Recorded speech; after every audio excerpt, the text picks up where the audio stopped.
यहां मंच पर हमारे बीच में सबसे पहले मैं आपके साथ बात करना चाहता हूं। सांसद हमारी नेता प्रियंका जी हमारे बीच में बैठी हैं।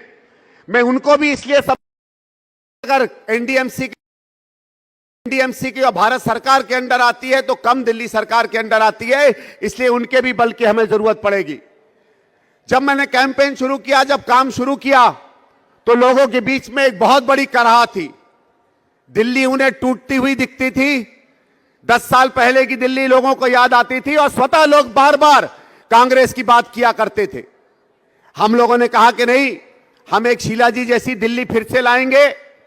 लोगों के मन में बात होती थी कि कुछ हमको राहत की चीजें मिली हैं, कुछ भी फ्री मिला है, क्या करेंगे। हमने कहा नहीं, वो भी आपको हम राहत देंगे, क्योंकि कांग्रेस कभी किसी और सरकार के कामों को बंद नहीं करती है, उसके ऊपर नए और अच्छे काम हमारे बहनों के लिए लाती है। हम बात करते थे कि वो 2100 देंगे तो हम 2500 देंगे, लेकिन मुझे इस दिल्ली की बहनों ने एक चीज सिखाई, और मैं विशेष चाहता हूं मेरी जितनी बहनें यहां आई हैं, माताएं यहां आई हैं, वो इस बात को खास सुने।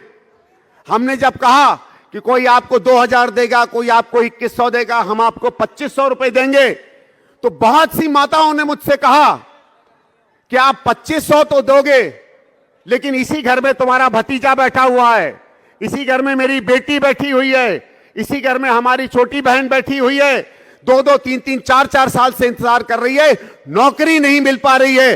2000 से कितने दिन हमारी जिंदगी चलेगी? इसको काम दे दो, हम इज्जत से जिंदगी जी लेंगे, उसके बाद जो चाहे मदद कर देना। मेरा माथा ठनका। मैंने 2004 में भी चुनाव लड़ा था, 2009 में भी मैं सांसद का चुनाव लड़ा था, 2014 में आप लोगों ने आशीर्वाद नहीं दिया, हम लोगों को हराया, लेकिन तब भी मैंने चुनाव लड़ा था। मैं खुद उत्तर प्रदेश से हूं, इस दिल्ली में आया क्योंकि इस दिल्ली ने मेरे परिवार को काम दिया, जगह दी।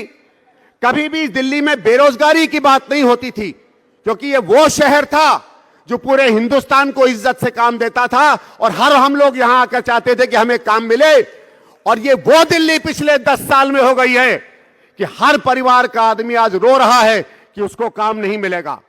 और मैं इसलिए चाहता था कि प्रियंका जी इस बात को और विशेष सुने, क्योंकि चाहे भारतीय जनता पार्टी की सरकार हो, चाहे आम आदमी पार्टी की सरकार हो, और यहां तो केजरीवाल दी एनडीएमसी के मेंबर भी हैं, इस इलाके में हमारे हजारों भाई बहनों को काम मिलता था जब हमारे एनडीएमसी में मास्टर रोल में काम मिला करता था। कभी किसी बच्चे को मिल जाता था, कभी बेटी को, कभी शिक्षा में, कभी स्वास्थ्य में, 7-7, 8-8 हजार लोगों को काम मिल जाता था। प्रियंका जी, पिछले 10 साल से बिल्कुल बंद कर दिया गया है काम।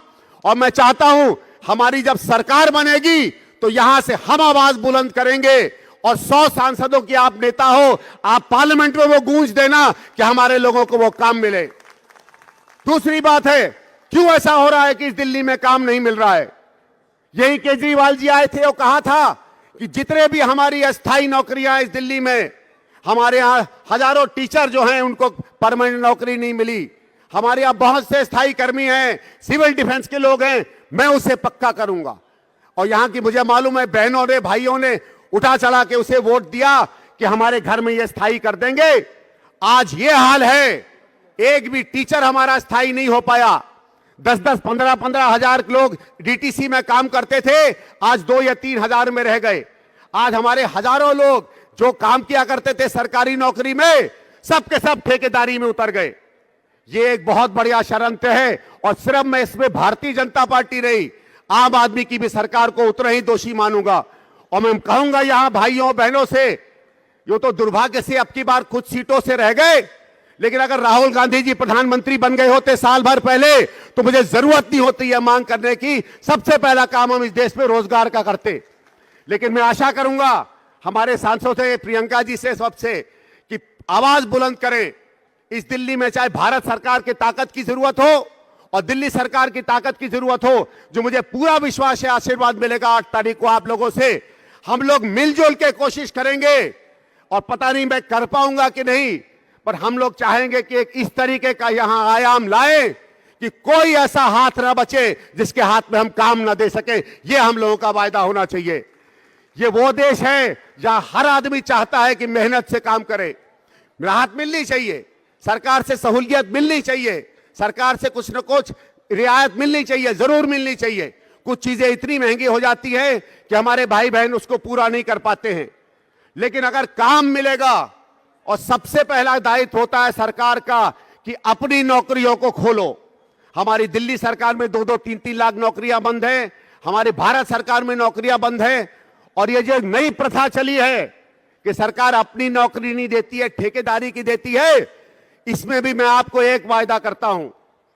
मैंने ये देखा कि जब ठेकेदारी पे कोई काम करता है तो दिल्ली में कानून है कि कम से कम 18-19 हजार रुपया उस व्यक्ति को हर महीने मिलना चाहिए। और मुझे आप ही भाई बहनों ने बताया कि कहीं 8,000 रुपया उसको ठेकेदार देता है, कहीं 10,000 रुपया उसको ठेकेदार देता है, कहीं 11,000 रुपये को ठेकेदार देता है। ये मैं आज आपके सामने वायदा करना चाहता हूं कि जब आपसे मुझे आशीर्वाद मिलेगा, विधायक बनूंगा और दिल्ली में हमारी सरकार बनेगी, किसी ठेकेदार ने अगर उसका 16-18 हजार से कम किया तो उसके खिलाफ हम लोग कानूनी कार्रवाई करेंगे और उसको बंद करवाएंगे। सरकार ठेकेदार को कुछ भी दे, हमारे भाइयों बहनों को हमेशा वो हक, वो अधिकार मिलना चाहिए जो सरकार से उनका अधिकार मिला है। हम चाहते हैं कि यहां का हर नागरिक इस ऐसी दिल्ली में जो एक शानदार शहर हम लोग बना के गए थे, वो शान से अपने परिवार के लोगों के रोजगार से एक शानदार और एक इज्जतपूर्ण जिंदगी जिए। और एक आखिरी बात करके मैं प्रियंका जी को कहूंगा कि आए, क्योंकि आप लोग हजारों की संख्या में आज उनको सुनने आए हैं। हमारी सरकार जब थी, यहां दिल्ली में राशन कार्ड का एक बहुत बड़ा मसला होता है। पहले राशन कार्ड बना करते थे, एक के बाद एक जब लोग आते थे बना करते थे। मुझे याद है सांसद के रूप में मेरे पास हजारों महिलाएं आती थी कि आज हमारा राशन कार्ड नहीं बना है, मेरा कैंसिल हो गया है, और हम लोग मदद करते थे। और दिल्ली सरकार उस समय सामने आकर कोई सांसद, कोई विधायक, कोई आदमी चला जाता था तो उसका राशन कार्ड बन जाया करता था। 10 साल से बिल्कुल बंद हो गया है। हमारे समय में क्या था, आज अजय माकन जी यहां बैठे हैं, ये उसी सरकार का हिस्सा है। और मैं धन्यवाद करता हूं इन लोगों को, इनकी जो सोच थी। दिल्ली में जो अन्नश्री योजना थी, उसके अंदर जिस महिला, जिस परिवार को अगर राशन कार्ड नहीं मिलता था तो अन्नश्री योजना के अंदर उसको राशन मिला करता था। वही स्कीम दोबारा हम लोग लेकर आएंगे कि कोई घर वंचित ना रहे जिसको राशन कार्ड ना मिल पाए। प्रियंका जी, ये हमारा गांव है, ये पूरी नई दिल्ली में एक ही पिलंजी गांव है, और एक तरीके से दिल्ली की जो सही तस्वीर है वो इस गांव में बनती है। यहां दिल्ली के अपने बाशिंदे भी हैं, यहां के रहने वाले हैं जो सैकड़ों सालों से, हजारों सालों से जिन्होंने दिल्ली बनाई है, और यहां वो भी लोग रहते हैं जिन्होंने अपने खून पसीने से इस देश का निर्माण किया है। वो चाहे मेरे जैसे उत्तर प्रदेश से आए हो, चाहे बिहार से आए हो, चाहे मध्य प्रदेश से आए हो, चाहे किसी और राज्य से आए हो।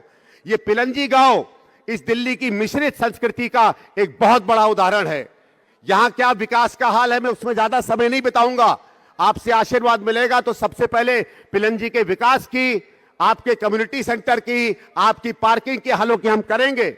लेकिन ये मैं बात करके अपनी बात अंत करता हूं कि आशीर्वाद दीजिए हमें आपके रोजगार की, हमें आपके घर में बैठे उस लड़की की जिसको काम नहीं मिल रहा है, आपके बेटे की जिसको काम नहीं मिल रहा है, वो लड़ाई हम लड़े। और सही में एक तरफ हम लोग दिल्ली बनाएंगे और एक तरफ आपके घर में आपको रोजगार सुनिश्चित करके आपका भविष्य बनाएंगे। बहुत बहुत धन्यवाद। जय हिंद।